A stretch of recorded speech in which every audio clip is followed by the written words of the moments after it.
High friends, welcome to my Devanjali's food finds blog star चैनले। आज के बनाते चले सिम्पल चिकेन कारी रेसिपि एकटा जेटा खूब ताड़ाताड़ी आपनार बाड़ीते बानिये फेलते पारबेन। एखाने आमी मास्टार्ड अয়েল गरम करते दिए दिएछिलाम, ताते आगे थेके केटे राखा डुमो डुमो करे आलू नून हलुद माखिए रेखेछिलाम, सेगुलो दिए भालो करे लाल लाल करे भेजे निलाम। लाल लाल करे भेजे एरपरे तुले नेबेन, देखबेन जाते आलूगुलो बेश लाल लाल हয়েই भाजा হয়। लाल लाल करे भाजले खूब ताड़ाताड़ी सिद्ध हয়ে যায়। तारपरे एखाने आमी 500 ग्रामेर मतन चिकेन ओई तेलेई आमी दिए दिलाम। एरपरे आमी चिकेनटा भालो करे नाड़ाचाड़ा करे नेब যতক্ষণ না চিকেনটার কালারটা চেঞ্জ হয়।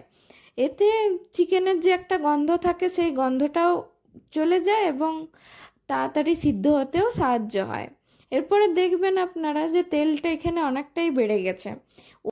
ওই তেলে আমি কিছু গোটা গরম মশলা ফোড়ন দিয়ে দিচ্ছি, যেমন এলাচ, দারচিনি, লং এবং তেজপাতা।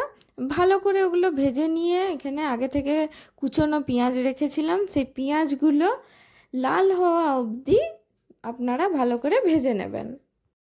এরপর যে চিকেনটা আমি আগে থেকে ভেজে তুলে রেখেছিলাম সেটা কিছু মশলা দিয়ে ম্যারিনেট করে নেব।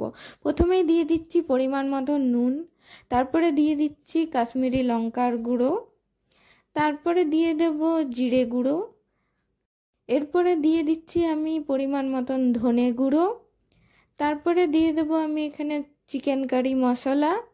এরপর হাত দিয়ে ভালো করে এটাকে আপনারা ম্যারিনেট করে 10 থেকে 15 মিনিট রেখে দেবেন। যতক্ষণ না আপনার পেঁয়াজটা লালচে হচ্ছে ততক্ষণ এটা ম্যারিনেট হবে।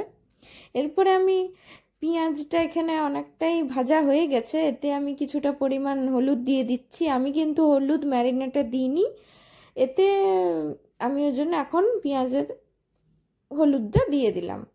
এরপরে ভালো করে নাড়াচাড়া করে নেবেন। এরপরে আমি এখানে কিছুটা বাটা মশলা ইউজ করছি, যেটা আমি আগে থেকে মিক্সিতে বেটে রেখেছিলাম। এতে আছে আদা, লঙ্কা, রসুন এবং পেঁয়াজ কুচি। ভালো করে মিক্সিতে বেটে নিয়েছি। এখন আমি এটা ভালো করে আপনারা পেঁয়াজের সাথে মিশিয়ে নেবেন। তারপরে এখানে আমি কিছুটা পরিমাণ কাশ্মীরি লঙ্কার গুঁড়ো ইউজ করেছি, যাতে একটা ভালো কালার হয়।